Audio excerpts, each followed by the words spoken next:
Bonjour, bonjour. Bonsoir, bonsoir. Je suis Martin Poulibé. Martin Poulibé, plus précisément. Martin, c'est un prête-nom. Et comme tout prête-nom, il participe de la confusion parce que n'appartenant pas à ma culture. Par contre, Poulibé, c'est mon nom. Poulibé m'inscrit à la matrice, m'inscrit par rapport à la matrice africaine ancestrale, par rapport à mon groupe ethnique. Vous savez, quand vous avez un nom qui appartient à votre groupe ethnique, à votre tribu, ce nom affirme la centralité de la famille et ça vous rapproche des autres, de vôtres plutôt. Avoir un nom qui n'est pas de votre culture vous éloigne de votre propre culture et fait que vous appartenez à une autre culture que vous ne connaissez pas. Et ça participe à la confusion parce que vous n'êtes pas de cette culture, mais vous avez leur nom. Ça vous affaiblit. Et quand ça vous affaiblit, évidemment, vous ne vous réconciliez pas avec vous-même. Par contre, si vous avez le nom de vos ancêtres, le nom qui fait partie de votre tribu, ce nom vous permet de vous réinscrire par rapport à vous-même. Ça vous permet de vous réconcilier avec vous. Je prends un cas de figure.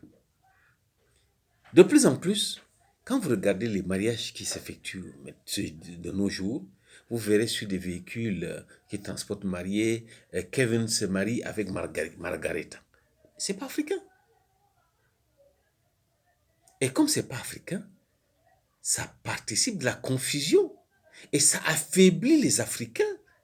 Parce que nous cherchons à ressembler à des personnes qui ne sont pas nous et à qui nous ne ressemblons jamais. Nous ne serons jamais comme eux. Et nous sommes partis de ce que nous sommes. Nous avons perdu ce que nous avons et nous ne sommes pas arrivés là où nous voulons aller. C'est comme quelqu'un qui se retrouverait, qui entrerait dans un cours d'eau, dans un fleuve, et qui n'aurait pas traversé. Voilà ce que nous devenons quand nous ne portons pas nos noms, le nom de nos ancêtres. Un nom vous réinscrit par rapport à la matrice ancestrale et partant de votre famille. Ça vous rapproche des vôtres. Vous avez une identité, c'est comme un numéro de téléphone. Quand on appelle votre numéro, c'est vous seul qui répondez. Il n'y a pas quelqu'un d'autre qui décroche en même temps que vous, à moins qu'il y ait piratage. Mais c'est vous seul qui répondez à ce nom. Alors c'est pour ça que je suis revenu dessus. Parce que de plus en plus, nous voyons des gens qui donnent des noms en tenant compte des religions et qui oublient que les religions n'interdisent pas la culture.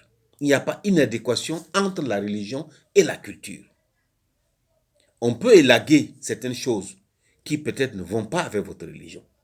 Mais la religion n'interdit pas la culture. Épouser une religion tout en épousant la culture de ceux qui nous imposent cette religion est une erreur fondamentale, monumentale plutôt.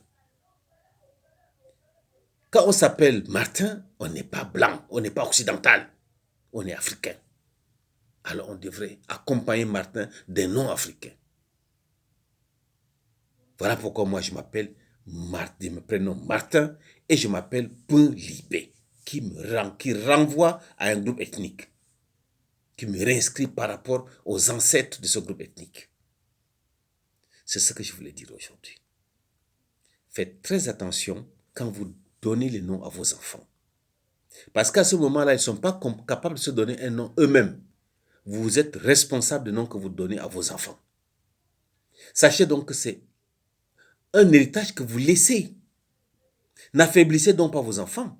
Laissez-leur un héritage qui leur fasse plaisir à l'avenir.